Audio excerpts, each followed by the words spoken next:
Assalamualaikum warahmatullahi wabarakatuh. Apa kabar anak-anakku sekalian? Semoga kalian dalam keadaan sehat walafiat dan tetap semangat belajar walaupun sedang menjalankan ibadah puasa.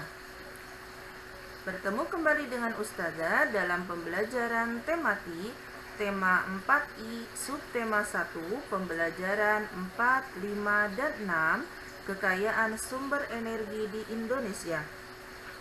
Pada hari ini kita akan belajar tentang hak dan kewajiban terhadap sumber energi, kalimat imbauan, wawancara, kenampakan alam dan kegiatan ekonomi penduduknya. Selamat menyimak.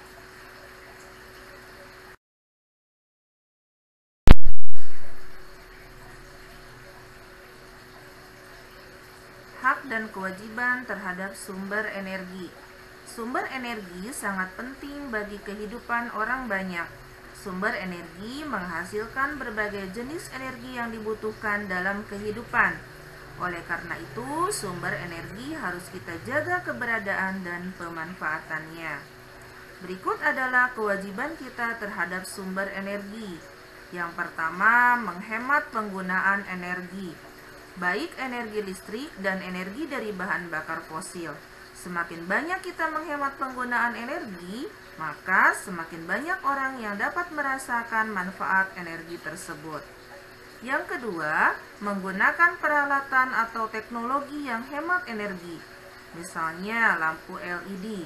Lampu LED menggunakan energi listrik lebih sedikit dibandingkan lampu lainnya, tetapi menghasilkan nyala lampu yang sama terang. Yang ketiga, menjaga kelestarian alam agar sumber energi dapat terlindungi keberadaannya. Misalnya, menjaga kelestarian daerah resapan di daerah sekitar waduk pembangkit listrik sehingga jumlah air tidak berkurang dan dapat memproduksi listrik. Yang keempat, mengajak orang lain untuk menghemat energi, yaitu dengan secara langsung atau melalui poster dan kampanye. Yang kelima, mencari dan mengembangkan energi alternatif. Energi alternatif dapat menggantikan sumber energi yang tidak dapat diperbaharui sehingga ketersediaan energi dapat terjaga. Pemanfaatan energi alternatif perlu dikembangkan lagi sehingga dapat dimanfaatkan orang banyak. Berikut adalah contoh poster mengajak orang lain untuk menghemat energi. Ayo hemat listrik. Kemudian yang atas ini jangan lupa cabut ya kalau sudah tidak dipakai. Ini adalah salah satu cara mengajak orang lain untuk menghemat energi melalui poster.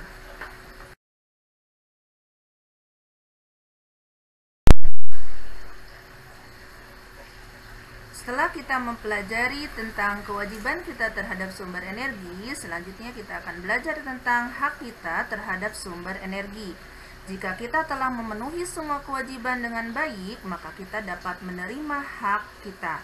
Hak kita terhadap sumber energi adalah yang pertama, dapat memanfaatkan energi untuk kebutuhan sehari-hari. Yang kedua, berhak mendapatkan pasokan energi listrik untuk kebutuhan sehari-hari.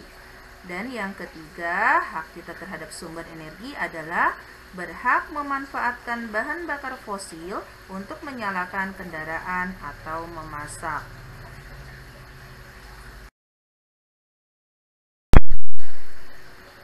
Energi listrik merupakan energi yang paling banyak digunakan di rumah. Oleh karena itu, kita harus bijak dan hemat dalam menggunakannya. Ayo kita berhemat pemakaian listrik di rumah. Kalimat yang tadi Ustazah sebutkan adalah termasuk kalimat imbauan. Kalimat imbauan atau kalimat persuasif merupakan kalimat yang berisi tentang imbauan atau ajakan untuk mengajak seseorang agar mengikuti apa yang kita sampaikan. Contoh kalimatnya tadi di awal sudah Ustazah sebutkan contoh kalimatnya. Ayo kita berhemat pemakaian listrik di rumah. Kemudian contoh selanjutnya adalah ayo buang sampah pada tempatnya. Mari budayakan hemat listrik. Ayo matikan keran jika sudah digunakan. Itu adalah contoh dari kalimat imbauan.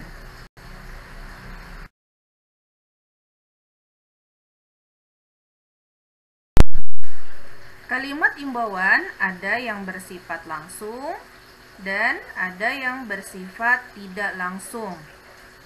Kalimat imbauan yang bersifat langsung itu dengan menggunakan kata harus, perlu, dilarang, jangan, hendaknya.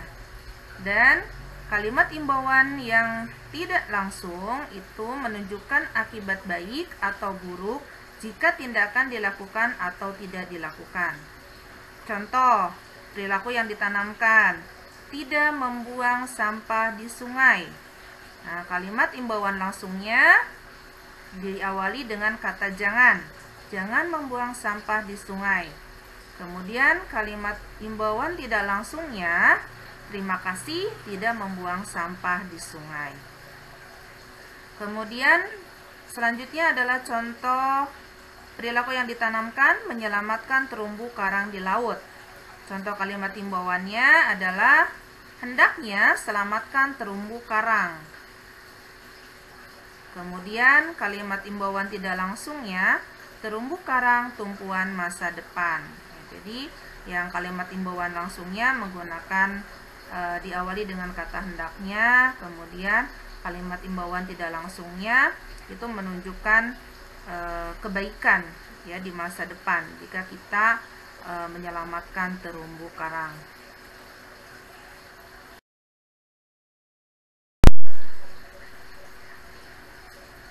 Setelah kita belajar tentang kalimat imbauan, kita akan belajar tentang wawancara. Kegiatan wawancara dilakukan untuk mendapatkan informasi. Apa yang sebaiknya dilakukan sebelum melakukan wawancara? Persiapan yang dilakukan adalah yang pertama, tentukan narasumber yang akan diwawancarai. Kemudian yang kedua, buatlah beberapa pertanyaan untuk mengumpulkan informasi. Kalian buat dulu pertanyaannya dengan menggunakan kata apa, bagaimana, siapa. Jadi disusun terlebih dahulu pertanyaannya yang akan ditanyakan kepada narasumber. Yang ketiga, siapkan semua peralatan yang dibutuhkan untuk melakukan wawancara. Misalkan menyiapkan alat tulis, kemudian menyiapkan alat perekam, dan lain sebagainya. Kemudian yang keempat, buatlah janji dengan narasumber. Ya, kita buat janji dulu dengan narasumber kapan waktu yang tepat untuk melakukan wawancara, dan narasumber juga bisa ya. Kemudian yang kelima, lakukan wawancara dengan sopan dan santun. Itu adalah persiapan yang dilakukan sebelum melakukan wawancara. Sumber daya alam yang ada di suatu daerah sangat mempengaruhi kegiatan ekonomi penduduk daerah tersebut. Misalnya, daerah pegunungan mengandung sumber daya alam pertanian dan perkebunan. Oleh karena itu, sebagian besar penduduk di sana melakukan kegiatan bertani dan berkebun. Berikut ini beberapa kenampakan alam dan kegiatan ekonomi penduduknya. Yang pertama adalah dataran rendah.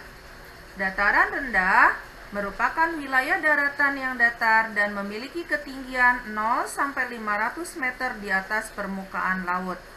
Kegiatan ekonomi untuk daerah dataran rendah adalah bertani, berkebun, beternak, berdagang, pegawai kantor, dan buruh pabrik. Berikut adalah contoh gambar dari dataran rendah. Kalau yang di perkotaan itu banyak yang kegiatan ekonominya dia sebagai pegawai kantor, buruh pabrik, dan berdagang. Kalau yang untuk di pedesaan itu kegiatan ekonominya bertani, berkebun, dan beternak.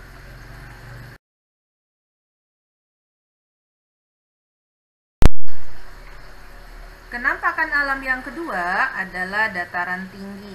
Dataran tinggi adalah wilayah daratan yang mempunyai ketinggian lebih dari 500 meter di atas permukaan laut. Kegiatan ekonomi untuk masyarakat dataran tinggi sebagian besar adalah bertani, berkebun, dan berternak. Tapi ada juga sebagian kecil yang mengelola tempat wisata. Berikut adalah contoh gambar dari dataran tinggi, yang mana kegiatan ekonominya, yang pertama di gambar yang pertama itu dia sebagai pemetik daun teh, ya, bekerja sebagai pemetik daun teh. Kemudian yang kedua adalah petani sayuran, ya. Biasanya kalau untuk dataran tinggi itu cocok ditanami oleh jenis sayuran dan buah-buahan.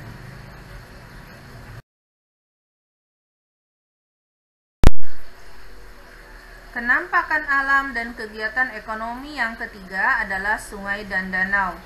Sungai adalah aliran air yang besar di daratan, sedangkan danau adalah genangan air yang sangat luas dan dikelilingi oleh daratan. Sungai dan danau memiliki potensi sumber daya alam berupa perikanan air tawar dan sumber daya air untuk pengairan lahan pertanian.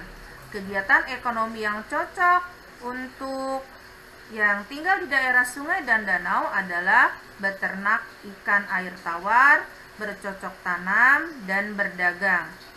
Ini adalah contoh dari perdagangan atau ya yang ada di sungai besar seperti di daerah Kalimantan. Sungai-sungai besar di daerah Kalimantan itu penduduknya berdagang menggunakan perahu yang dikenal dengan pasar apung. Kemudian gambar yang kedua adalah gambar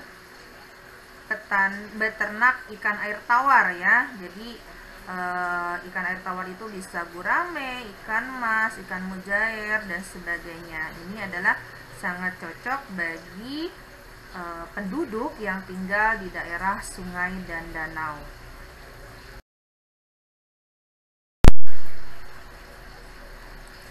Kenampakan alam dan kegiatan ekonomi yang keempat adalah pantai dan laut.